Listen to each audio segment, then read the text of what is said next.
습관 아니면 규칙적인 삶, 그게 좋은 건가요? 나쁜 건가요? 조금 의문이죠. 좋은 습관은 좋은 거고 나쁜 습관은 나쁜 거라고 그렇게 말씀하실 수도 있을 것 같아요. 하지만 어쩌면 여기에 계신 분들 중에는 그냥 습관 아니면 규칙적인 삶 자체에 대해서 조금 부정적인 이미지를 갖고 있는 분들도 계실지 모르겠습니다. 매일 아침에 똑같은 시간에 일어나서 30분 기도하고 30분 말씀을 묵상하고 그리고 한 30분 정도 똑같은 운동을 하고 아침 식사를 하고 출근을 한다면 그렇게 규칙적인 생활을 하는 그 삶의 모습을 굉장히 동경하고 또 부러워하는 분도 계시겠지만 어쩌면 그냥 그 말을 듣는 순간 벌써 좀 답답해지고 도대체 무슨 재미로 사나 하는 그러한 생각을 하는 분들도 계시지 않을까 생각합니다. 일반적으로 이 습관에 대해서 사람들이 가지고 있는 부정적인 이미지는 처음 시작은 그렇지 않았더라도 왠지 의미 없는 반복인 것 같은 생각이 들기 때문에 그렇겠죠. 그냥 meaninglessly repeat하고 있다는 그러한 생각을 하면 그게 무슨 의미가 있을까라는 생각이 들어서 그러한 규칙적인 삶에 대해서 조금은 부정적인 생각을 갖게 되죠. 그러니까 사람들은 누구나 다 꾸준하기를 원하지만 그럼에도 불구하고 그 꾸준하고 습관적인 생활 자체에서 보여지는 그 형식에 조금은 답답함을 느끼기도 하고 아니면 좀 위선됨을 느끼기도 한다고 볼 수 있을 것 같아요. 어떤 목적을 이루기 위해서는 사실 그 이 반복된 행위를 통한 그 이 훈련이 있어야 되는 것인데 그런데 그렇게 훈련을 하다가 목표를 잃어버리고 나면 그러면 훈련만 남습니다. 그때 사람들은 의미가 없다는 생각을 하게 되는 것 같아요. 저는 제가 고등학교 2학년 때 주님을 영접했습니다. 그리고 목사가 되겠다는 결심을 했고 헌신을 했습니다. 그런데 목사가 되겠다고 했는데 저희 집에는 목사가 아무도 없어요. 우리 주변에는 목사도 없고 또 교인도 아무도 없었기 때문에 도대체 목사가 되기 위해서는 뭘 준비해야 되는지 아무것도 저는 몰랐습니다. 근데 다만 제 마음속에 좀 성경을 읽어야 되겠고 성경을 알고 싶다는 그러한 그 마음은 있었던 것 같아요. 근데 여러분도 경험하셨겠지만 성경 읽는 게 그렇게 쉽지 않습니다. 성경이 참 좋은 말씀들이 많은 줄 알았는데 그게 어디에 숨어 있는지 성경을 참 읽기가 굉장히 어렵거든요. 그러다가 대학교 2학년 때 제가 한 어느 집회에 참석을 했는데 그때 그 목사님의 말씀에 제가 굉장히 도전을 받았습니다. 그 목사님이 말하기를 자기는 이 하늘이 두 쪽이 나도 하루에 성경 20장씩은 꼭 읽는다는 거예요. 매일 성경을 20장씩 읽는다는 그 말을 듣고 제가 도전을 받아서 그래? 그러면 나도 하루에 20장씩 성경을 읽겠다라고 그렇게 다짐을 했습니다. 그리고는 성경을 20장씩 매일 읽기 시작했는데 한 2달쯤 지나고 나니까 이제는 성경을 안 읽으면 불안해요. 그리고 뭔가 하루 할 일을 하지 못한 것 같아서 성경 20장씩 꼭 읽게 되는 그러한 일종의 습관이 생기기 시작했죠. 그래서 성경을 20장을 안 읽으면 불안해지니까 매일 성경을 20장을 읽기는 하는데 그런데 2달이 지나면서부터 제 속에 그 저의 행위에 대한 그 위선이 좀 느껴지는 겁니다. 도대체가 20장을 채우기 위해서 화장실 가서 급하게 몇 장 읽고 그리고 차에서 급하게 몇 장 읽고 자기 전에 몇 장 읽고 그리고는 20장을 다 채우고 나면 마치 하루의 경건을 다한 것처럼 그렇게 성취감을 느끼고 그 20장을 채우지 못할 때는 상대적으로 패배감이나 아니면 실패했다는 생각을 하고 죄책감에 또 사로잡히기도 해서 억지로 20장을 채우고 있는 제 자신의 모습에 위선이 느껴지는 거예요. 도대체가 원하는 마음도 없고 성경을 읽고 하나님의 말씀을 묵상하고 즐거워하는 것이 아니라 이 끔찍한 의무를 다 해야 된다는 생각으로 억지로 20장을 채우고 있는 그러한 이 모습을 과연 하나님이 기뻐하실까? 이렇게 억지로 20장을 읽는 걸, 그리고 제 의무를 다하는 것을 하나님은 정말 기뻐하실까라는 의문이 생기기 시작하더라고요. 그렇게 그런 고민이 생기기 시작하니까 그때 의심이 생겨요. 그 목사님은 진짜 읽었을까 생각이 드는 거예요. 자기는 읽지도 않으면서 쓸데없는 말 해가지고 나 같은 사람들 이렇게 힘들게 만드는 거 아니야? 라는 의심이 생기기도 하고, 하나님이 정말 기뻐하시는 건 마음에서 우러나오는 것이지 그냥 형식적이고 억지로 하는 것을 하나님이 기뻐하시지 않는다는 그러한 생각이 들어서 내가 성경을 읽고 싶어서 읽을 때 그때 비로소 경건이 될 것이다 라고 생각하고 3개월 만에 그만두었습니다. 성경 읽기를 그만두고 내가 정말로 읽고 싶을 때 그때 읽겠다 했는데, 그리고 난 다음에 몇 년이 지나도 읽고 싶은 마음이 안 생기는 거예요. 그래서 성경을 거의 한참 동안 그냥 제대로 읽어본 적이 없습니다. 그러니까 그때만 하더라도 제 마음속에는 사실은 내가 무엇을 하고 싶은 그러한 열망이 생기면 그 열망은 해야 한다는 의무감을 만들어낸다는 것을 몰랐던 것 같아요. 목적이 생기면 그 목적을 이루기 위해서 훈련과 연습 그리고 반복이 있어야 되거든요. 그런데 저는 그때는 그것이 성숙함이라는 것을 알지 못했기 때문에 그냥 억지로 하는 건 다 의미가 없다는 생각을 했던 것 같습니다. 존 파이퍼 목사님이 Desiring God이라고 하는 책에서 절제에 대해서 이 설명을 하면서 그렇게 이야기를 했습니다. 무엇이 절제인가? self-control이 무엇인가? 라고 이야기를 하면서 그 절제라는 것은 나누어진 두 자아 사이의 전투가 곧 절제이다 라고 그렇게 이야기를 했어요. 그러니까 절제한다는 말은 단순히 뭘 하지 않는다는 말이 아니라 그 두 자아가 있어서 두 자아 사이에 전투를 하고 있는 것, 그것이라는 말이죠. 제가 조금 제 말로 표현을 하자면 우리의 마음속에 두 욕망이 있어서 한 욕망이 다른 한 욕망을 누를 수 있을 때 그때 우리는 그것을 절제라고 부른다는 말입니다. 단순히 무엇을 하지 않는 것, 그것을 절제라고 부르는 건 아닌 거죠. 가령 어느 분이 담배를 피우는 분이 있다고 한번 가정해 볼까요? 그 담배를 피우는 분이 건강을 위해서 담배를 끊어야 되겠다는 마음이 생기는 거예요. 네, 이제는 담배를 끊어보겠다 하고 생각이 들고 건강을 위해서라도 담배를 그만 피우겠다고 생각을 하면 이제 내 건강을 위해서 담배를 피우지 않겠다는 그 디자이어가 생긴 거예요. 그렇게 그 디자이어가 생기고 나면 그 다음에 담배가 피고 싶은 순간적인 충동들, 욕망들이 올라올 때 그것을 누르죠. 그러니까는 그것을 눌러서 담배를 피우지 않으려면 내가 담배를 끊겠다는 욕망이 먼저 있어야 하는 거죠. 내 안에 담배를 끊겠다는 욕망이 없는데 자꾸 옆에서 주변에 있는 식구들이나 다른 사람들이 끊으라고 말해서 하지 못하게 만드는 것은 그것은 절제가 아니라 억압입니다. 그것은 절제가 아니겠죠. 저는 지금은 많이 조심을 합니다만은 과자를 너무너무 좋아합니다. 이 과자를 너무 좋아해서 특별히 과자 중에 새우깡을 저는 정말로 좋아했고, 새우깡하고 다이어트 코크하고의 그 콤비네이션은 기가 막혀요.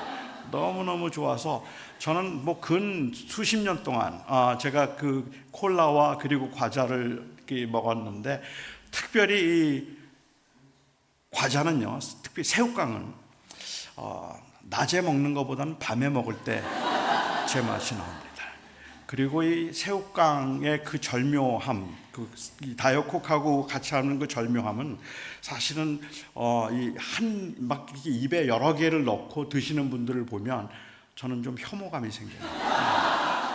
새우깡은 그렇게 먹는 거 아닙니다. 새우깡은 한 2개 정도, 많으면 아니면 1개 정도 앞니로 지그시 씹고 그리고 나서 이 다이어트콕을 한 모금 마시면 그러면 정말 기가 막힙니다. 그런데 이 새우깡을 낮에는 별로 맛이 없으니까 저는 주로 밤에 먹거든요. 일 끝나고 들어와서 새우깡 한 봉지 그리고 콜라 한 캔이면 그 하루의 피로가 다 풀릴 정도니까 침대에 앉아서 제가 TV를 틀어놓고 그리고 새우깡을 먹고 이 콜라를 마시면서 이제 하루의 피로를 푸는데, 제 아내는 너무너무 그걸 싫어해요. 왜 과자를 자꾸만 침대에서 먹느냐는 거예요. 그리고 자기는 막 잠들려고 하는데 옆에서 오도독 거리면서 과자를 먹는 게 너무 싫으니까 제발 나가서 좀 먹으라고 그렇게 저한테 그렇게 싫어할 수가 없어요. 여러분은 이해가 되세요? 그런 제 아내가 이해가 되세요? 이해가 안 되죠. 그렇지 않겠습니까? 한번 여러분이 상상해 보세요. 제가 그 침대에 앉아서 그 TV를 보면서 새우깡을 먹고 있는 그 모습, 사실 생각만 해도 너무 귀엽지 않아요? 너무 귀엽고 무슨 약간 코알라 같기도 하고 너무 귀여울 것 같은데 그걸 그렇게 싫어하는 거예요. 그래서 저는 과자를 워낙에 좋아하는데 지금은 새우깡 끊었습니다. 콜라만 마시는데 과자를 제가 너무 좋아하기 때문에 저희 아이들이 학교를 다닐 때는 거의 전쟁을 해요. 그러니까는 런치 스낵을 가져가도록 하기 위해서 과자를 사놓으면 그게 없어지는 거예요. 제가 그걸 다 먹어버리니까. 그래서 제 아내는 과자를 감추어 두고, 그리고 저는 그 과자를 찾아서 먹습니다. 그때 제 아내가 저에게 늘 했던 말이, 여보, 애들을 위해서 절제해 라는 얘기였어요. 애들 런치 가져가야 되니까 절제해. 그런데 저는 그 절제하라는 그 말을 받아들일 수가 없었어요. 왜 절제를 해야 되는지를 저는 모르겠는 거예요. 아니, 아이들이 런치를 싸가야 되면 내 것도 따로 사오면 되잖아. 그래서 따로 놓으면 되는데 왜 과자를 조금만 사가지고 와서는 나보고 절제하라는 거야? 충분히 사다 놓으면 마음대로 먹을 수 있는 거니까. 저는 과자를 끊을 마음이 전혀 없었기 때문에 제 아내가 과자를 감추어 두거나 절제하라고 말할 때 그것은 엄밀한 의미에서 절제가 아니라 억압이라는 생각을 했어요. 그것은 나를 누르는 것이다. 제 아내, 이제는 건강 때문에 이제 과자를 그만 먹어야 되겠구나라는 생각이 생겼을 때, 그때 비로소 그 절제라는 말이 가능해지는 거죠. 그러니까 우리 안에 greater desire가 생겨서 그 내 안에 생기는 immediate한 desire를 계속해서 킥인하고 있는 immediate desire를 컨트롤할 수 있으면 그것이 self control이죠. 그것이 절제인 거죠. 따라서 우리에게 정말로 중요한 질문은 내 안에 ultimate 혹은 greater desire가 있는가 하는 게 중요한 거예요. 뭘 하는가 하지 않는가 하는 게 중요하지 않다는 말입니다. 우리의 자녀들을 양육함에 있어서도 자녀들이 정말로 대학에 가고 싶은 마음이 있는가 하는 것을 확인하지 않고, 아이는 대학에 갈 마음이 전혀 없어요. 그냥 게이머가 되고 싶어요. 프로게이머가 되고 싶은 그 아이에게 부모가 공부를 하라고 자꾸 절제하라고 말한다면 아이 입장에서는 그게 절제가 아니라 억압인 거예요. 우선은 그 아이가 공부를 하도록 하기 위해서라면 정말로 공부를 하고 싶다는 마음이 확인되고 그것이 나의 ultimate desire라고 그렇게 말할 수 있을 때, 그때 비로소 절제라는 말이 가능해지지 않을까라는 생각을 하게 됩니다. 저는 바로 이 ultimate desire, 궁극적인 열망이 무엇인가 하는 것과 그리고 또한 규칙적이고 습관적인 생활 사이의 관계를 오늘 본문 말씀을 통해서 한번 좀 생각해 보았으면 하는 마음이 있었습니다. 다니엘은 굉장히 유능한 사람이었습니다. 나이가 굉장히 많은 사람이었음에도 불구하고, 그리고 또한 그 전 정권에서 정치를 했던 사람이었음에도 불구하고, 사람들이 별로 좋아하지 않던 유대인이었음에도 불구하고, 바벨론이 멸망하고 메대 왕국이 들어왔을 때 그 왕국의 다리오 왕은 이 다니엘을 총애했습니다. 다니엘을 굉장히 좋게 여겼죠. 그가 가지고 있는 그 유능함 때문이었겠다 싶은 생각이 듭니다. 그래서 3명의 탑 리더 중에 한 명으로 다니엘을 세웠습니다. 그리고 다니엘이 그렇게 탑 리더를 세우고 난 다음에 다리오 왕은 여전히 다니엘을 특별히 더 총애했기 때문에 최고의 자리에 프라임에 앉히고 싶어 했죠. 그래서 그를 프라임 그의 자리에 앉히려고 하니까, 그러니까 당시 귀족들은 셈이 나는 거 아니겠습니까? 질투를 하기 시작했어요. 그래서 다니엘이 뭘 혹시 흠을 잡을 만한 것이 없을까 생각해서 다니엘을 살펴보는데 다니엘에게서는 흠을 찾을 수가 없었습니다. 그는 이 행정력에 있어서도 탁월했고 도덕적으로도 탁월했고 모든 부분에서 그는 탁월했기 때문에 도대체 어떤 것도 그에게서 흠을 잡을 수가 없었어요. 시기하고 질투하는 사람에게서 흠을 찾을 수 없을 때 그때는 어떻게 해야 되죠? 그때는 흠을 만들어야죠. 그래서 흠을 만들기로 했습니다. 그래서 그들이 생각하고 만들어낸 그 꾀가 다른 어떤 것으로는 다니엘을 잡을 수 없었으니까 다니엘이 유대인이라는 걸 알고 있었거든요. 그리고 유대인은 하루에 3번씩 기도한다는 것을 너무 잘 알고 있었던 그들이 다니엘을 잡을 수 있는 길은 종교적인 이유로 잡는 것밖에 없겠다는 생각을 했겠죠. 그래서 말도 안 되는 것임에도 불구하고 다리오 왕을 찾아가서 다리오 왕에게 이야기를 합니다. 왕이여, 당신은 이 나라의 왕이시고 신입니다. 그 어떤 신이나 그 어떤 왕보다도 가장 탁월하고 가장 위대한 분입니다. 그러니까 그것을 온 백성들에게 알리기 위해서, 그리고 또한 정말로 사람들이 그렇게 생각하는가 테스트해 보기 위해서 앞으로 30일 동안 다른 어떤 신에게나 사람에게 기도하는 자가 있다면 사자굴 속에 집어던져 넣기로 합시다 라고 그렇게 금령을 내자고 합니다. 다리오 왕은 괜찮은 사람입니다. 그는 이 느부갓네살 왕처럼 그렇게 폭정을 했던 왕도 아니고 벨사살 왕처럼 쾌락을 즐기던 왕도 아닙니다. 그는 굉장히 유능한 왕이었고 단 정권에 있던 사람들이고 다른 민족이라고 할지라도 유능한 사람들을 발탁해서 쓸 수도 있는 그러한 사람이었고, 그리고 또는 굉장히 훌륭한 왕이었어요. 그럼에도 불구하고 그는 자기가 최고라고 하는 그 유혹은 이길 수가 없었어요.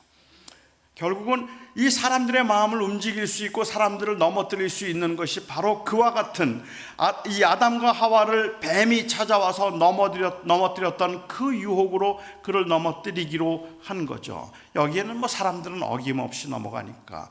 그러니까는 30일 동안 다른 신에게나 사람에게 기도하지 못하게 했던 이 말은 바꿔서 이야기하면 30일 동안만이라도 당신이 최고입니다. 이걸 한번 보여주자는 거예요. 꽤 좋은 왕이고 굉장히 괜찮은 왕임에도 불구하고 그 유혹은 못 이기죠.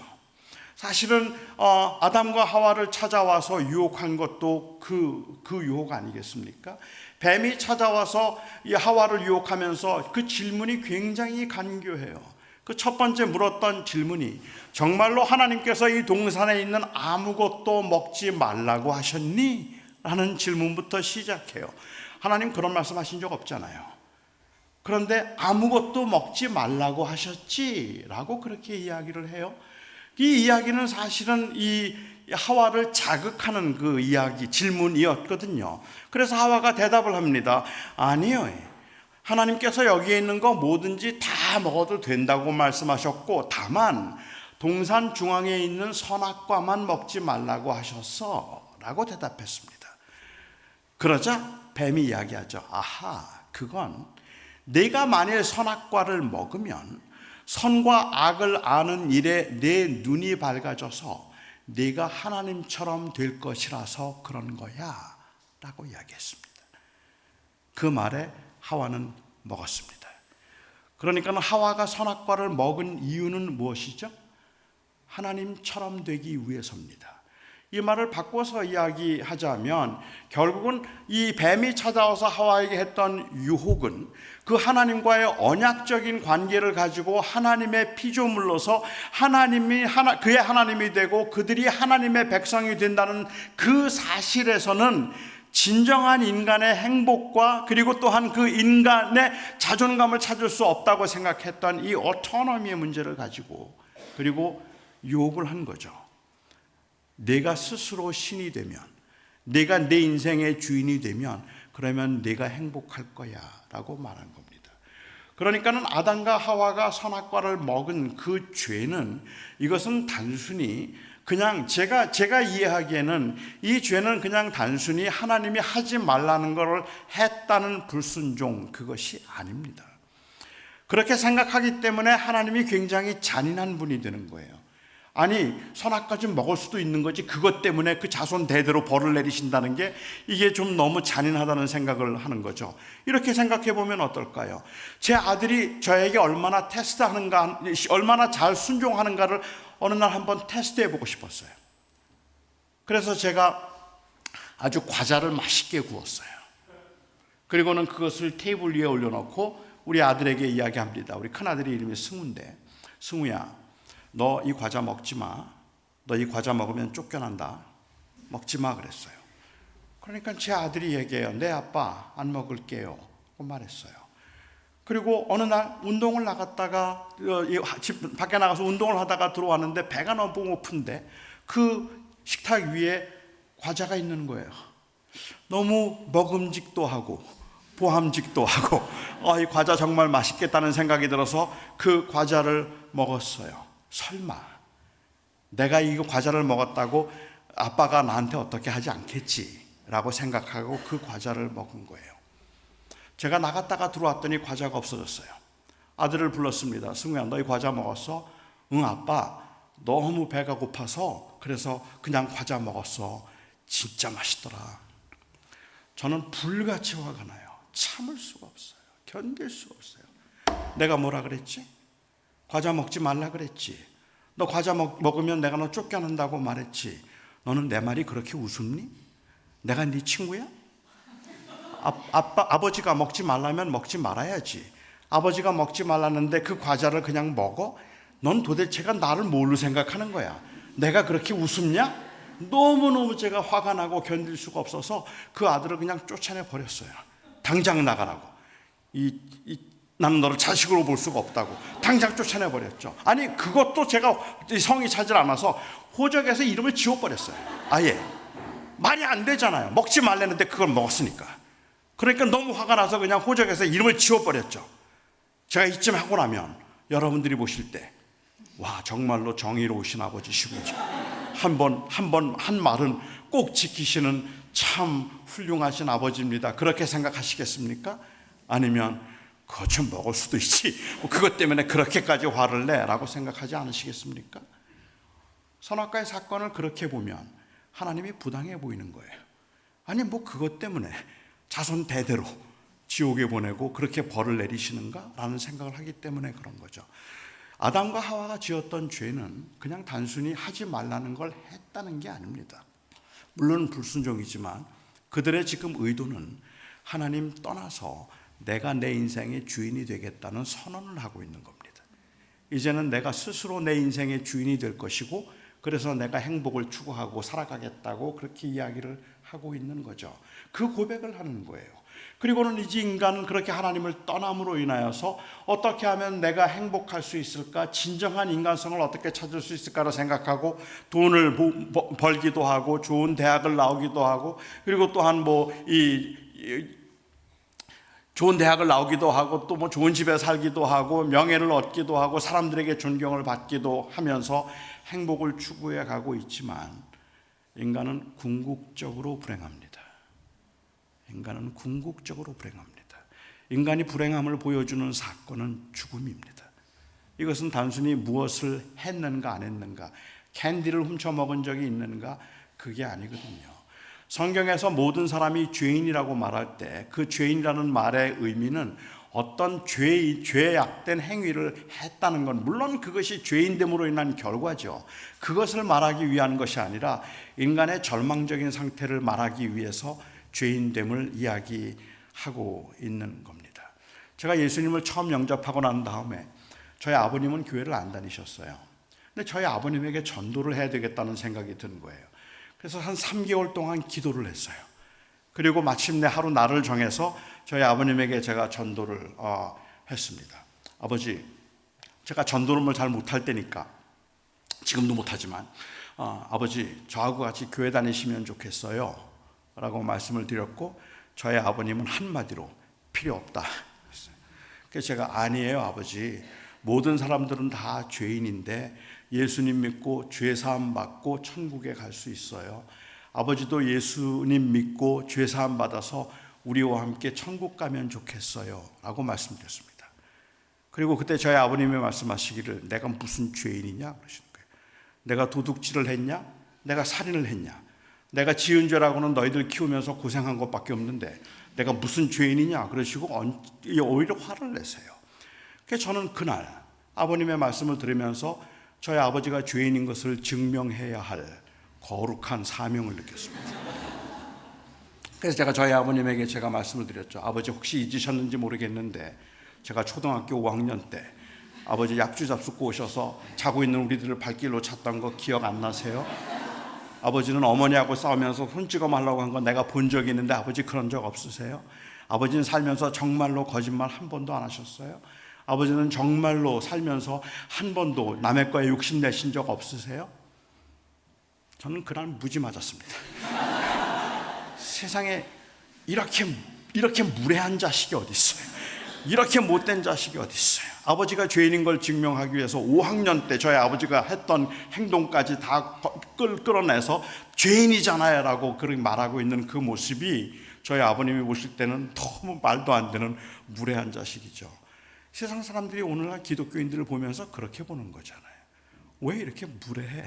자꾸만 죄인이라고 말하고 그리고 무슨 죄를 지었다고 이야기를 하고 있는, 성경에서 물론 그게 죄를 우리가 짓고 사는 것이 죄인이겠지만 성경에서 우리가 죄인임을 증명하기 위해서는 캔디를 훔쳐 먹은 적이 있느냐 아니면 야동을 본 적이 있느냐 그런 질문하지 않습니다. 성경에서 말하는 죄인됨을 보여주는 증거는 죽음입니다. 그러니까는 모든 사람이 죄인이라는 말의 의미는 우리에게 소망이 없다는 뜻입니다. It doesn't matter what college you went. It doesn't matter how much you make a year. It doesn't matter how gorgeous house you live in. You are hopeless. You are hopeless. You are meaningless. You are doomed. 그게 성경이 말하는 죄인입니다. 뭘 해도 아무리 잘 살아도 아무리 세상 사람들이 부러워하는 인생을 살아도 You are eternally doomed. What proves it? What proves it? 죽음이잖아요. 죽음 앞에 아무것도 없는 거니까. 하나님께서는 그러한 우리들이 다시 생명을 가지고 살 수 있도록 그 아들을 통해서 우리들을 구원하시고 우리가 다시 하나님의 자녀가 되는 권세를 회복하게 하신 것, 이게 바로 구원이잖아요. 그러니까는 바로 인간이 가지고 있는 그 원래의 죄성은 자기 스스로가 주인이 되고 자기 스스로가 인생의 주인처럼 그렇게 생각하고 있는 그것이 바로 죄성이라는 말이죠. 이걸 건든 겁니다. 그래서 다리오 왕에게 이야기를 하는 거죠. 만약에 다른 신에게나 사람에게 절한 사람이 있다면 그러면 이 그를 사자굴 속에 집어넣읍시다. 말도 안 되는 말입니다. 그런데도 불구하고 다리오는 좋아했어요. 그리고는 그것을 그렇게 하자고 결정을 내렸습니다. 귀족들은 그 법령을 이제 통과시키고 난 다음에 무리를 지어서 다니엘을 주목했습니다. 기도 하나 안 하나 보자. 아마 제가 이해할 때는 그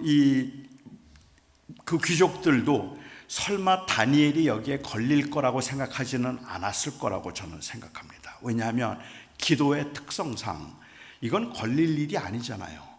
기도 그냥 혼자 하면 되잖아요. 창문 닫아놓으면 되는 거 아닙니까? 밤에 몰래 하면 되는 거 아닌가요? 이불 뒤집어 쓰고 해도 되는 거잖아요. 그러니까는 설마 이런 법령이 내려졌는데 기도할까라는 생각을 아마 했을 겁니다. 그런데 똑같은 시간에 똑같은 장소에서 다니엘은 기도를 했어요. 아마 사람들이 깜짝 놀랐을 겁니다. 저 미쳤나? 생각을 했겠죠. 그리고 마침내 그들이 와서 왕에게 이야기합니다. 우리가 이런 금령을 내리지 않았습니까? 그랬지. 그런데 유대인인 다니엘이 그 법령을 어기고 그리고 기도하더이다. 하루에 3번씩 기도했습니다라고 그렇게 보고를 했습니다. 다리오는 굉장히 마음에 상심이 되었어요. 어쩌면 다리오도 다니엘이 유대인인 걸 알았으니까 안 걸렸으면 했겠죠. 그런데 그가 걸렸다는 이야기를 듣고 마음이 너무 아팠다는 거예요. 너무 상심해서 근심하고 결정을 내리지 못하고 해가 지도록 있었습니다. 그런데 자꾸만 와서 재촉을 하잖아요. 귀족들이. 마침내 다리오가 결정을 내립니다. 그래서 다니엘을 사자굴 속에 집어 던져 넣도록 하죠. 이때 다니엘의 나이가, 우리가 옛날에 주일학교에서 배울 때는 자꾸만 청년 다니엘 하는데 제가 생각할 때는 80은 훨씬 넘겼어요. 80이 넘은 나이에 노구의 몸이라고 볼 수 있을 것 같아요. 왜냐하면 그가 10대 때 바벨론의 포로로 잡혀왔다고 하더라도 바벨론 70년 포로 생활 다 마쳤고 그리고 다리오 그 왕조 때 이런 일이 있었다면 80은 훨씬 넘었겠죠. 그 노구의 몸이잖아요. 그런데 그를 사자굴 속에 집어 던져놓도록 하는 겁니다. 걱정되었겠죠. 다리오가 다니엘을 찾아왔습니다. 그리고 그가 말합니다. 내가 항상 섬기는 내 하나님이, 알았단 말이에요. 내가 항상 섬기는 내 하나님이 너를 구원해 주시기를 원하노라. 굉장히 경건해 보이죠. 상당히 점잖아 보이죠. 하지만 그는 여전히 자기가 주인이라는 그 프레임에서는 벗어나지 못하고 있는 사람인 거예요. 그리고는 걱정이 되어서 그날 밤에 아무것도 먹지를 못했어요. 그리고 연애를 즐기지도 못하고 새벽이 되자마자 사자굴 속에 뛰어갑니다. 그리고 다니엘에게 말합니다. 다니엘아, 다니엘아, 내가 항상 섬기는 내 하나님이 너를 구원하였느냐. 이 다리오의 마음은 어찌 생각하면 다니엘을 굉장히 귀하게 생각을 하고 있었고 참 괜찮은 사람인 것 같았지만, 그렇지만 여전히 자기가 중심이 되고, 그리고 자기가 최고가라고 하는 모든 것은 자기를 중심으로 돌아가야 된다는 그 틀에서는 벗어나지 못한 사람이었다고 말할 수 있을 것 같아요. 그러면 다니엘은 어떤가요? 여러분은 다니엘이 이해가 되십니까? 이런 다니엘을 보시면서 정말로 하나님 앞에 충성된 사람이기 때문에 하루에 3번씩 기도하기로 마음을 정하고 어떤 경우에도 그 하나님과 기도하기로 한 시간을 지켰던 정말 훌륭한 신앙의 사람이라고 여러분들은 생각이 되십니까? 아니요. 저는 이해가 안 돼요. 저는 이 사건을 읽을 때마다 사실은 다니엘이 이해가 되지 않았어요. 아니, 기도를 꼭 그렇게 보는 데서 해야 됩니까? 왜 꼭 그 창문을 열어놓고 사람들이 보는 데서 그 정한 시간에 기도를 해야 되죠? 시간만 바꿔도 어떨까요? 장소를 바꾸면 어떨까요? 아니, 그것보다 저에게 더 심각해 보였던 문제가 있다면, 다니엘이 정말로 기도의 시간을 지켜서 죽기로 각오를 했다면, 그렇다면 차라리 다니엘이 다리오를 찾아갔다면 어떨까요? 다리오를 찾아가서 다리오에게 왕이여, 당신이 속았나이다. 지금 나를 잡으려고 하는 사람들이 만들어 놓은 그 계략에 당신이 넘어갔습니다. 우리 유대인들은 왕이 아시는 것처럼 하루에 3번씩 우리는 여호와 하나님께 기도하는 사람들입니다. 하지만 우리가 여호와 하나님께 기도하기 때문에 왕에게 불충한 적도 없고, 그리고 또한 나라를 반란을 일으킨 적도 없었고, 우리는 그 여호와를 섬기기 때문에 당신을 섬기고, 그리고 당신 이 나라에서 우리는 충성되게 지금까지 살았습니다. 우리는 여호와를 섬기기 때문에 왕을 대적하지 않습니다. 그냥 왕이 속은 겁니다.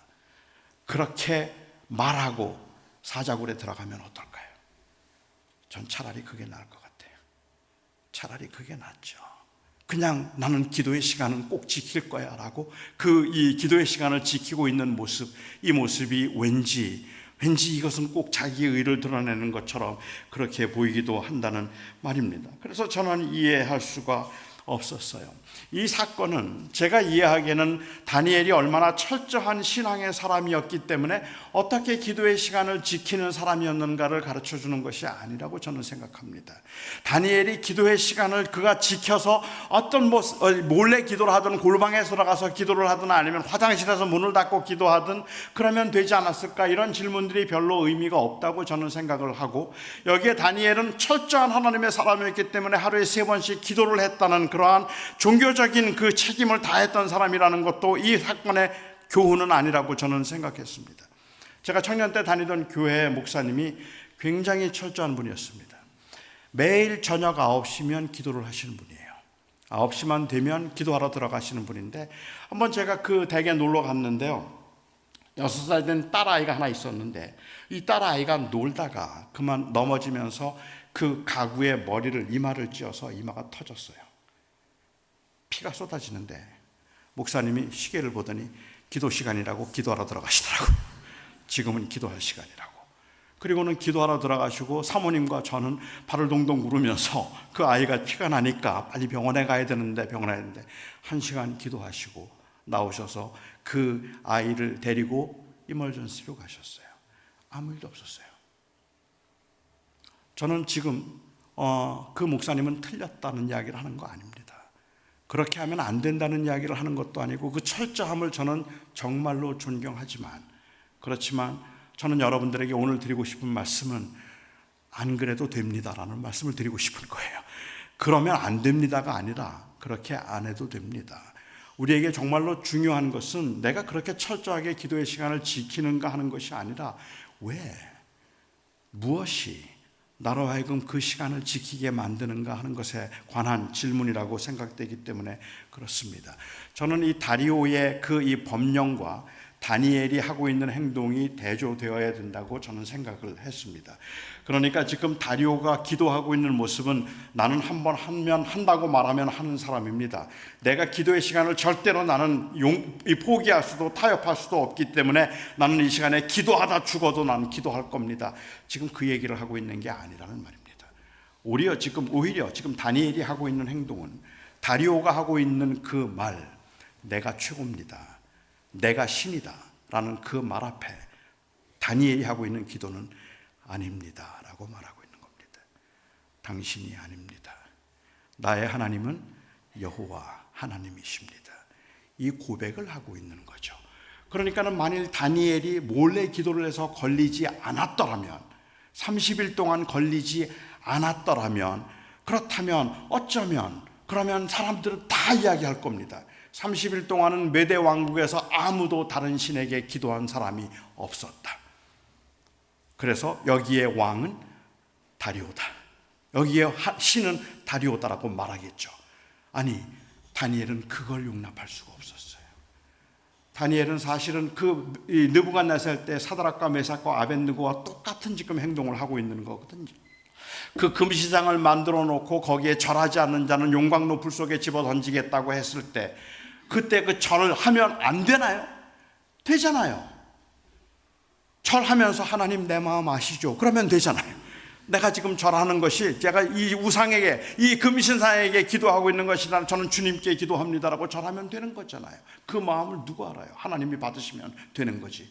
하지만 지금 여기에 그 세 친구가 사람들이 이 느부갓네살이 모든 사람들이 보는 앞에서 그 금신상에게 절하지 않고 있는 것은, 이것은 엄밀한 의미에서 public confession이에요. 모든 사람들 앞에 당신이 아닙니다, 여호와입니다, 그 고백을 하는 거죠. 당신이 아닙니다, 여호와입니다. 다니엘서에 나오고 있는 흐르고 있는 핵심이고 주제이죠. 오늘 이 사건도 바로 그것을 고백하고 있는 거라는 이야기입니다. 어떻게 기도의 시간을 지키는가를 이야기하고 있는 것이 아니라, 다니엘이 어쩌면 그 기도의 시간을 늘 지키지 않았을지도 몰라요. 하지만 이 30일 동안에 그가 지금 말하고 있는 것은 그 다리오 왕이 내가 신이다라고 말하고 있는 그 앞에서 당신 아닙니다 라는 말을 하는 거죠.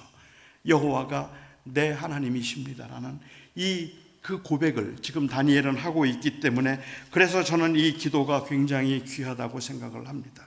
어느 때는 우리의 기도조차도, 우리는 열심히 기도를 하고 새벽마다 기도를 한다고 할지라도 그 기도가 나의 하나님이 되시는 하나님의 주되심을 인정하는 그러한 기도가 아니라, 어느 때는 그냥 우리의 야망과 욕망을 합리화시키기 위한 기도인 경우들이 얼마나 많은지 모른단 말이죠. 그 정성을 통해서 내가 원하는 것을 이루겠다는 생각으로 하는 기도일 때도 굉장히 많기 때문에 그렇습니다. 여기에 지금 그 금령이 내려진 것을 알고 난 다음에 다니엘은 똑같은 시간에 가서 기도했어요. 그런데 이 기도가 얼마나 엄청난 기도의 행위인지 아십니까? 만약에 다니엘이 30일만 기도하지 않으면, 아니 좀 더 정확하게 말씀드리면 30일만 안 걸리면 지금 메대 왕국의 최고가 되는 겁니다. 메대 왕국의 최고가 되는 겁니다. 지금 그 엄청난 유혹이 지금 그 앞에 있는 겁니다. 이때쯤이면 아마 우리 같으면, 저 같으면 그렇게 기도할 거예요. 기도하지만 하나님 제발 걸리지 말게 해주세요. 안 걸려서, 그래서 제가 최고가 되게 해주세요 라는 그 기도하겠죠. 그런데 다니엘이 지금 하고 있는 것은 하나님께 감사하였더라라고 얘기해요. 그가 늘 하던 대로 했던 기도라면 아마도 다니엘서 9장에 나오는 기도, 우리 백성이 범죄함으로 우리가 이곳에 포로로 잡혀왔으나 하나님께서 우리 백성을 다시 유다 땅으로 회복시켜 주시옵소서라는 그런 기도를 했겠죠. 그런데 특별히 여기에서 하나님께 감사했다라고 얘기해요. 이 말은 저항했다는 뜻입니다. 이 감사는 저항입니다. 다리오 왕이 자기가 왕이 신이라고 말하고 있는데, 다니엘은 그 호화와 너 나에게 절만 한번 해, 너 나에게 한 번만 내 말 시키는 대로 하면 내가 너를 최고로 만들어 줄 거야 라고 말하고 있는 그 유혹 앞에서 다니엘은 지금 아닙니다. 내 하나님은 당신이 아닙니다. 그 고백을 하는 거죠. 그 고백으로 죽을 각오를 하고 고백을 하고 있는 겁니다. 어쩌면 오늘날 우리 교회가 가지고 있는 심각한 문제는 예수 그리스도가 우리의 주님이시라고 하는 이 고백의 피상성이 있다고 저는 생각합니다. 고백이 너무 가벼워요. 이 고백이 너무 가벼워서 힘이 없어요. A.W. 토저가 이야기를 한 것처럼 현대인들이 말하고 있는 그 신앙적 고백은 양약이라도 효험이 없고 독약이라도 위험하지 않다. 물에 물 탄 것, 그냥 술에 술 탄 듯, 그냥 거기에는 무게가 실려 있지 않기 때문에, 그렇기 때문에 고난 중에 우리를 견디게 만드는 힘도 되지 않고, 또한 그래서 우리가 유혹을 이기게 만드는 힘도 되지 않을 만큼이나 그냥 너무 가볍다는 말이죠.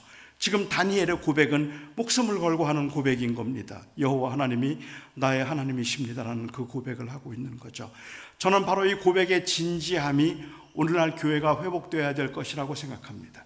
우리의 자녀들에게 어떻게 믿음을 전수할 수 있을까라고 이야기를 한다면, 저는 이 믿음의 세대, 우리의 믿음을 다시 다음 세대도 우리가 믿음의 세대로 세우기를 원한다면, 물론 종교적인 형식 필요합니다. 새벽마다 부르짖는 것 기도 필요하고, 그리고 새벽 기도에 그러한 그 전통을 우리의 자녀들에게 물려줄 수 있으면 그것도 좋다고 생각을 합니다만은, 저는 그래서 그 형식은 틀렸다고 말하지 않겠지만, 알맹이가 빠지면 그 형식만 남겨주는 것은 의미가 없습니다.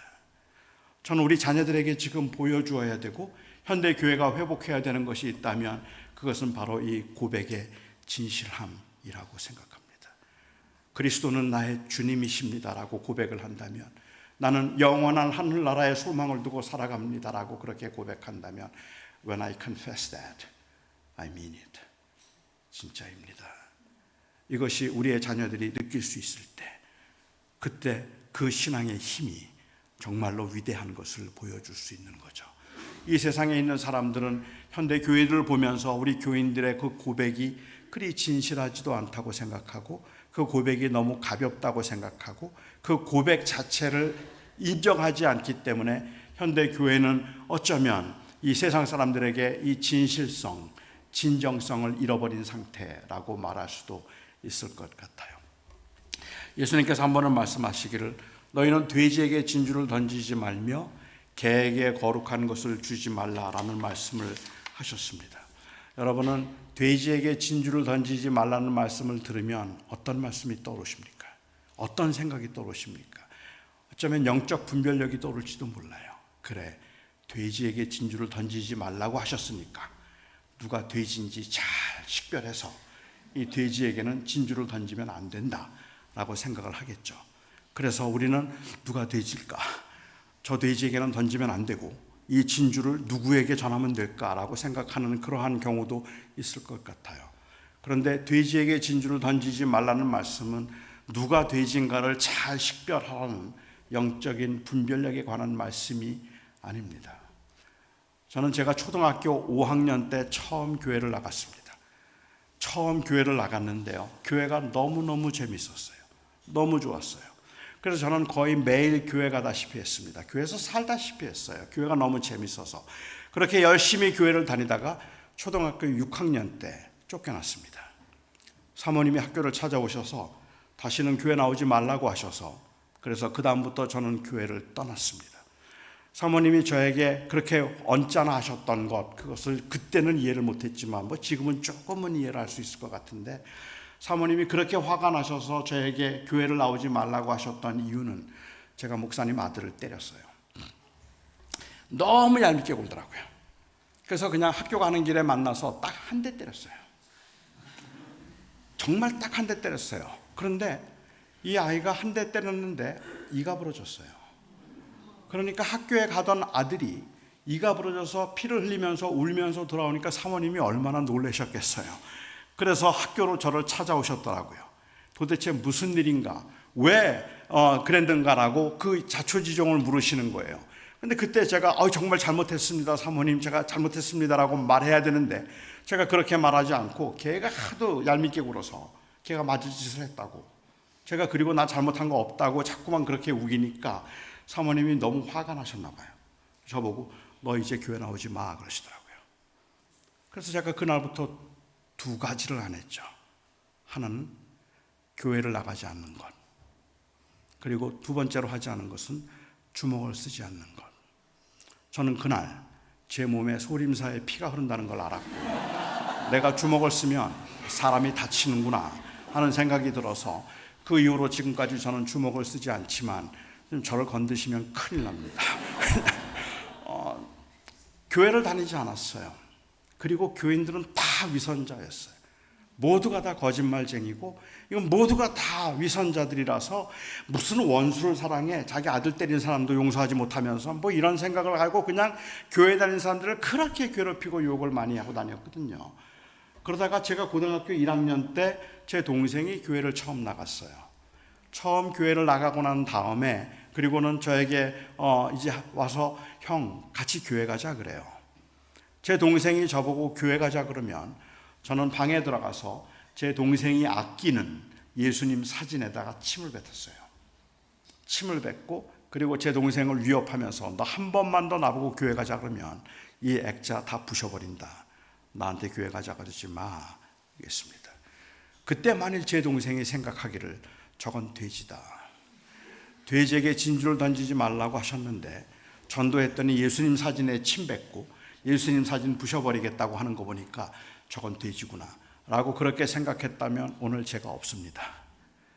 저희 동생은 틈만 나면 그러지 말고 형 교회 한 번만 가자, 교회 한 번만 가자, 기어코 저를 교회로 인도할 수 있었습니다. 그래서 저는 돼지에게 진주를 던지지 말라는 말씀은 안 믿을 것 같은 사람에겐 전도하지 말라는 말씀이 아니라, 오히려 이 말씀은 제자도에 관한 이야기, 고백의 무게에 관한 이야기를 하고 있다고 생각합니다. 왜냐하면 그 보배, 진주의 그 고귀함 그리고 소중함은 그 사람만 알아요. 그렇기 때문에 그것을 소중하게 다루어야 되는데 함부로 다루어서 다른 사람들이 밟지 않게 하라는 것이 바로 이 말씀의 핵심이기 때문에, 돼지에게 진주를 던지지 말라는 말씀은 이것은 돼지를 식별하는 말씀이 아니라 내가 믿는 바를 소중히 여겨라, 그래서 그것이 밟히지 않게 하라는 그러한 의미라고 보아야 할 겁니다. 저는 학생 때 탁구를 굉장히 좋아했습니다. 탁구를 굉장히 좋아했고 탁구를 굉장히 잘했습니다. 그래서 학교에서 뭐 동네에서 하는 탁구 대회에 나가서 우승을 한 적도 여러 번 있었고, 그리고 이 탁구에 뭐 완전히 미쳐서 그렇게 지낼 때도 있었기 때문에 제가 신학교에 있을 때까지만 하더라도 학교에서 제 별명이 비돈이었어요. 나르는 돼지라고 비돈이라는 별명을 가지고 제가 그렇게 막 왕성하게 활동을 할 때인데, 제가 그렇게 탁구를 좋아할 때 그때 제가 좋아하던 탁구 선수가 유남규라는 국가대표 선수가 있었습니다. 저는 그 선수를 굉장히 좋아했어요. 제가 한 5, 6년 전에 한국에 집회를 갔다가 수원에 있는 어떤 교회를 갔더니 유남규 선수가 거기 집사더라고요. 그래서 내가 어릴 적부터 당신 팬이었다고 그렇게 고백을 하고 혹시 라켓 하나만 달라고 그랬더니 안 줬어요. 그 다음부터 저는 이제 더 이상 좋아하지 않는데 제가 그냥 내가 당신 팬이라고 라켓 하나 달라고, 쓰던 거라도 하나 달라 그랬는데 나중에 한 번 더 오면 주겠다고 그러고 안 줬습니다. 그런데 만일 유남규 선수가 저에게 탁구 라켓을 선물로 줬다고 한번 가정해 볼까요? 실제로는 안 줬습니다. 그런데 제가 너무 좋아하는 선수인데 제가 자기를 좋아한다는 걸 알고 자기가 사용하던 제일 아끼는 라켓을 저에게 선물로 준 거예요. 너무너무 좋아서 뛸 듯이 기뻐. 이게 또 얼마나 탁구를 좋아하는, 그리고 유남규 선수를 좋아하는 제가 유남규 선수가 사용하던 라켓을 저에게 주었으니까 그게 너무 기뻐서 그걸 들고 집으로 돌아오면서 제 아내를 부릅니다. 저희 아이들을 부릅니다. 여보 이리 와봐. 얘들아 이리 와봐. 이거 뭔지 알아? 이거 유남규 선수가 사용하던 라켓이야. 이거 돈 주고 못 사. 이건 진짜 귀한 거다. 이건 너무너무 귀한 거야 라고 이야기합니다. 하지만 유남규가 누군지 모르는 제 아이들, 탁구를 좋아하지도 않는 제 아내, 그냥 시큰둥하죠. 이건 진짜 귀한 거라니까. 이건 돈 주고도 못 산다니까. 이건 너무너무 귀한 건데 내가 공짜로 받았어 라고 막 그렇게 기뻐하는 거예요. 그런데 별로 반응이 없어요. 답답하죠. 진짜 귀한 건데 이걸 모르다니. 그리고 그렇게 속상해하면서 라켓을 제가 리빙룸에 그냥 두었어요. 다음날 제가 그거 가지고 파리를 잡아요. 그 다음날은 제가 그걸로 안마를 해요. 그 다음날은 그거 가지고 망치질도 해요. 어느 날은 부채질을 해요. 부채질도 했다, 망치질도 했다, 파리도 잡았다, 안마도 했다. 그리고는 그냥 리빙룸에 내버려 둔 거예요. 어느 날 제가 밖에 나갔다가 들어왔더니 제 아내가 그 라켓 위에다가 커피잔을 올려놨어요. 너무너무 화가 나고 속이 상해요. 너무너무 속상해서 제가 제 아내를 불러서, 여보, 이거 뭔지 알아? 이건 유남규 선수가 사용하던 라켓이야. 이건 돈 주고 못 사. 어떻게 여기다가 감히 커피잔을 올려놓을 생각을 하니? 이건 진짜 귀한 건데 라고 제가 막 그냥 너무너무 속이 상해서 막 화를 내는 거예요. 여러분들에게 제가 한번 여쭙게요. 누구 잘못입니까? 제 잘못입니까? 제 아내의 잘못입니까? 이건 명백하게 제 잘못입니다. 제가 만일 그 라켓이 소중한 것이라고 말하고 난 다음에 그 라켓을 제 책장 위에 올려놓고, 그리고 아침에 나가면서 그걸 꺼내서 이게 어떻게 여기 와 있지? 이게 어떻게 여기 있니? 하고 그걸 쓰다듬고, 그리고 거기 그걸 올려놓고 밤에 일 갔다 들어와서는 또 그걸 꺼내서 야, 이게 어떻게 여기 있지? 정말 귀한 건데 라고 그렇게 쓰다듬고 소중하게 다루었다면 제 아내는 절대로 그 위에 커피잔 못 올려놓습니다. 하지만 제가 그거 가지고 파리 잡는 거 봤거든요. 그리고 그거 가지고 망치질하는 거 봤거든요. 그러니까 커피잔 정도 올려놔도 된다고 생각한 거죠. 돼지에게 진주를 던지지 말라는 말씀은 네가 소중하게 여긴다면, 소중하다고 말했다면 소중하게 다루어라. 그래서 사람들이 함부로 다루지 못하게 하라. 결국 이 이야기는 누가 돼지인가의 문제가 아니라 우리가 가지고 있는 그 고백의 진실함을 이야기하는 거죠. 우리의 자녀들을 보면서 말합니다. 애들이 교회를 안 다녀요. 애들이 정말로 그래요. 복잡한 다양한 문제가 있을 테니까 저는 감히 함부로 그건 이래서 그렇습니다라고 그렇게 규정하고 말할 수 있는 건 아니라고 생각합니다. 하지만 그 아이의 심령을 구원하는 것이 전적으로 하나님의 손안에 있다면 하나님이 우리에게 주신 책임은 우리의 자녀들에게도 우리가 믿는 것을 진짜 진실이 믿는다는 걸 보여주어야 합니다.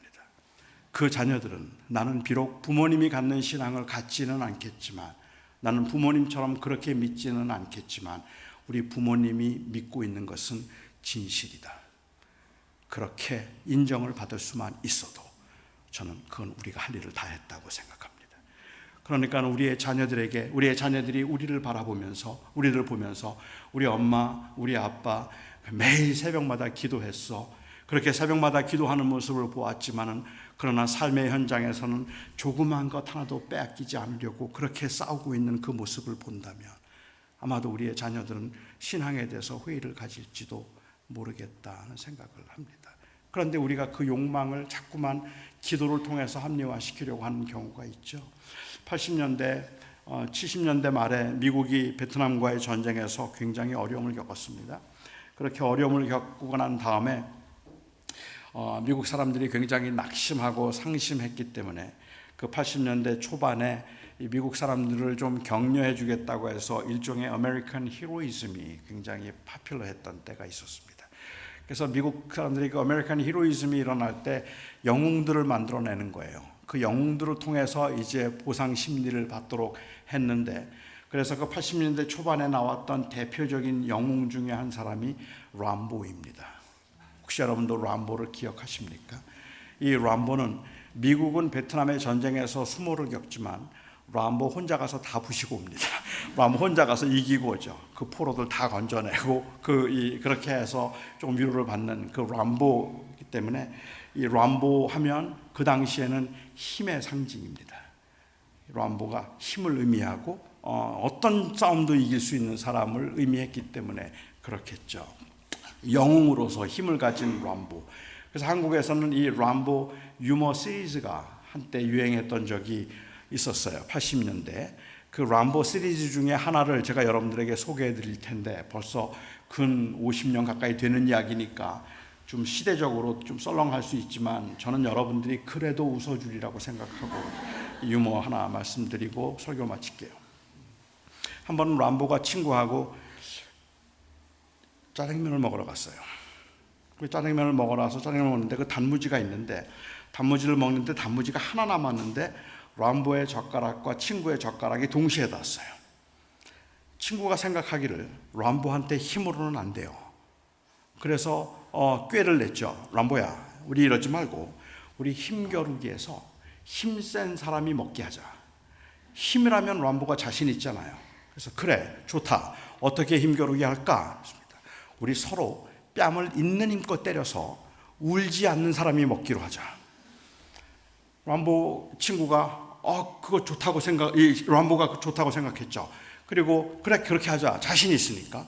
람보의 친구가 말합니다. 내가 먼저 때릴게. 이럴 때는 나중에 때리는 사람이 유리한 거 아시죠? 그래서 그러라고 했어요. 람보의 친구가 람보의 뺨을 있는 힘껏 때렸습니다. 눈물이 핑 돌았고, 그리고 별이 번쩍거렸지만 람보 울지 않았어요. 람보니까. 그리고 이제 람보의 차례가 됐습니다. 이제 내 차례야 하고는 람보가 람보의 친구를 막 때리려고 하는데, 친구가 갑자기 잠깐, 이거 너 먹어. 그리고는 큰 소리로 한마디 합니다. 아저씨, 여기 단무지 한 그릇만 더 주세요.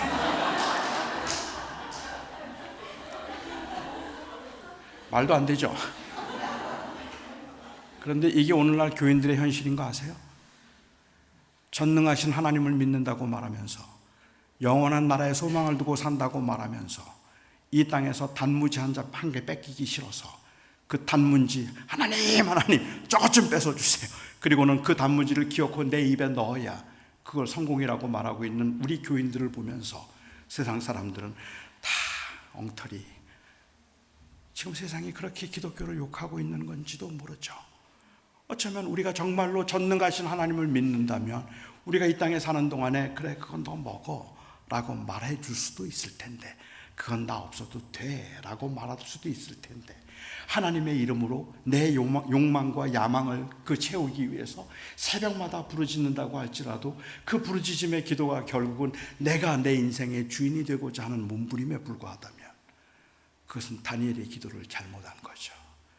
다니엘이 지금 하고 있는 이 기도는 그가 목숨을 걸고라도 여호와가 내 하나님이십니다라는 그 고백을 진지하게 하고 있는 겁니다. 저는 이 시대에 우리가 회복해야 되는 것이 바로 이 고백의 무게라고 생각했습니다. 저희가 하나님을 믿는다고 말하면 정말 부족하지만, 연약하지만, 바람 앞에 흔들리기도 하고, 그리고 두렵고 겁이 나기도 하지만, 그럼에도 불구하고 주님, 제가 예수 그리스도가 나의 주님이시고 나는 그 예수 그리스도를 통하여서 진정한 인간됨을 찾았고 참된 자유를 나는 찾았습니다라고 말한다면 그 고백이 진실해야죠. 진실함은 완벽함을 의미하지는 않습니다. 우리가 진실하기 때문에 우리가 쓰러지지 않거나 범죄하지 않는 건 아닙니다. 하지만 그 진실함은 적어도 저는 그 디렉션에 있어서는, 그 진실함은 그 방향성에 있어서는 분명해야 되지 않는가 하는 거죠. 결국 우리에게 있어서 정말 이 시간에 정말 중요한 질문이 있다면, 우리는 많이 흔들리고 소란스럽고 모르는 게 너무 많이 있기는 하지만, 그럼에도 불구하고 제가 그리고 여러분이 오늘 이 밤에 What is my ultimate desire? 내 인생을 주도하게 만드는 가장 궁극적인 열망은 뭘까? 주님, 저 주님과 동행하고 싶습니다. 저 주님과 함께 하고 싶습니다. 저는 주님의 은혜를 기억하며 이 땅에서 사는 동안 믿음으로 주님, 주의 주되심을 인정하며 살고 싶습니다. Is this your desire? 그게 여러분의 욕망이십니까? 여러분들의 열망입니까? 그렇다면 넘어지고 흔들리고 불안해도 괜찮아요.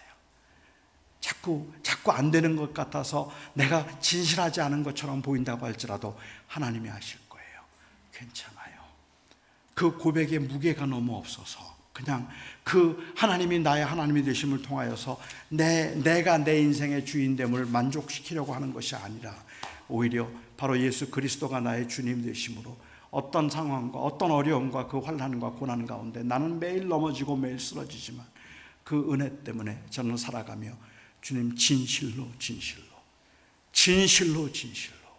저는 예수 그리스도의 은혜만 붙들고 살고 싶습니다. 여러분들에게 고백의 진실함을 묻고 있는 저의 이 질문은 여러분들에게 능력을 묻고 있는 질문은 아닙니다. 저도 그 능력은 없기 때문에 그렇습니다. 우리에게는 그 능력이 없어요. 주님도 그걸 아시지 않겠습니까? 그러니까 그렇게 하실 수 있겠습니까? 만약에 그렇게 묻는다면 아마 오늘 기도할 때 여러분들 자신 없을걸요. 매일 넘어진 여러분들이 그리고 제가 어떻게 하겠습니까? 옛사람에게 말한 바 살인하지 말라는 말을 너희가 들었거니와 나는 네게 이르노니 누구든지 형제를 미워하는 자는 살인한 자니라. 옛사람에게 말한 바 간음하지 말라는 말을 너희가 들었거니와 누구든지 여자를 보고 음욕을 품은 자는 간음한 자니라. Can you do that? 하실 수 있어요? 그렇게 사실 수 있어요? 저는 자신 없어요.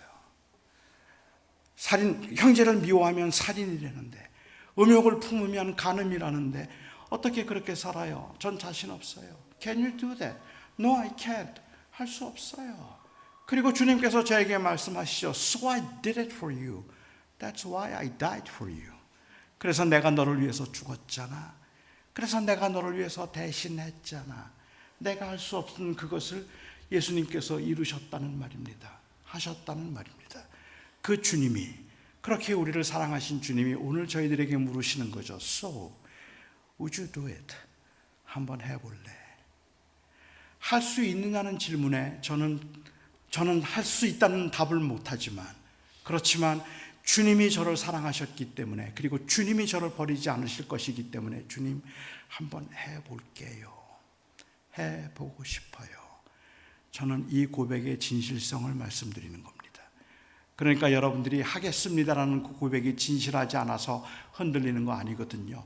오늘 고백해도 내일 여기에 오실 때는 또 깨진 모습일 테니까 안 될 거니까. 그렇지만 저는 여러분들에게 묻고 싶은 질문이 있다면 So can you do it? 그게 아니라 So Christ died for us. He did it for us. So would you do it? 그리고 우리의 고백은 주님 해보고 싶어요. 정말 그렇게 해보고 싶어요. 이게 진실이냐 말입니다. 그 고백이 진실이라면 저는 감히 여러분들에게 많이 넘어져도 1000번을 넘어져도 괜찮습니다. 우리는 또 일어서면 되는 겁니다. 그게 은혜니까. 기도하겠습니다.